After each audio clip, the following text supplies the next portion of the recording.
Muito se fala sobre os testes para o novo coronavírus. Vamos tentar ajudar a entender quais são, para que servem e como são feitos. Basicamente, tem dois tipos de testes: os testes moleculares e os testes sorológicos. Os testes moleculares são testes que buscam identificar a presença do vírus no nosso corpo. Esses testes são aqueles que a gente vê na televisão, as pessoas sendo examinadas com uma espécie de um cotonete muito grande colocado no fundo da garganta ou no fundo do nariz, para retirar um pouquinho de material, de células na verdade, que vão ser levadas para o laboratório e no laboratório vão ser separados e identificados fragmentos genéticos do vírus. A partir daí, a gente pode dizer que a pessoa está agudamente infectada pelo novo coronavírus.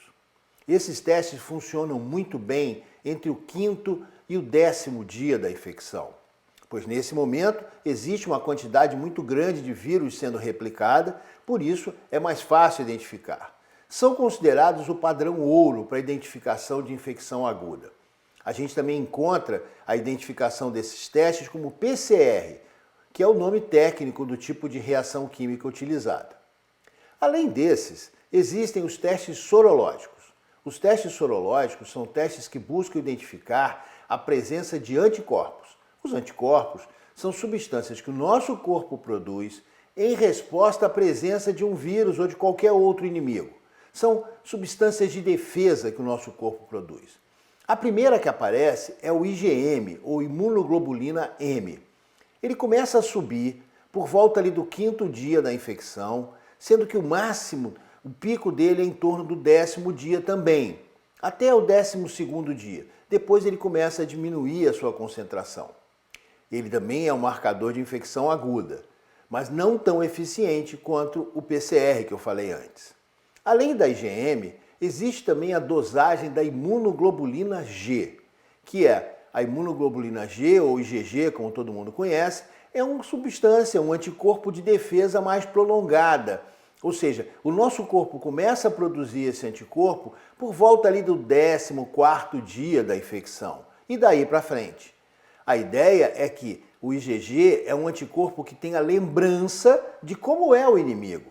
É ele que avisa para o nosso corpo: olha, eu já tive contato com esse vírus e ele é o inimigo, então vamos produzir mais anticorpos para nos defender.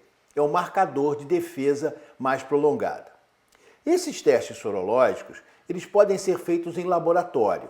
São mais eficientes e mais qualificados. Eles identificam a quantidade de anticorpos que foi produzida. Por isso são melhores. Agora, também existem os testes sorológicos chamados de testes rápidos. Esses estão muito na moda, porque dão o resultado de maneira mais fácil, não precisam de processamento no laboratório e nos Estados Unidos o Departamento de Saúde fez inclusive uma autorização especial para que quando eles estiverem disponíveis, ainda não estão em larga escala, poderão ser feitos até em farmácias. O que é isso? São pequenos kits, caixinhas de plástico, onde você vai colocar uma pequena gota de sangue. E por reações químicas presentes nessas substâncias que estão ali dentro, você vai identificar, depois de 15, 20 minutos ou meia hora, a presença ou não desses anticorpos. Geralmente, esses testes são marcadores de IgG, ou seja, serão testes que vão dizer: essa pessoa teve contato com o coronavírus e produziu anticorpos de defesa. Bom, até aí tudo muito bom, tudo muito bem. Porém, todos esses testes têm limitações e, principalmente, precisam ser interpretados por um profissional de saúde, de preferência um médico, para poder entender o relacionamento entre a história do paciente, eventuais sintomas que ele tenha sentido ou não e o resultado dos testes. Não basta apenas fazer o teste e está resolvido.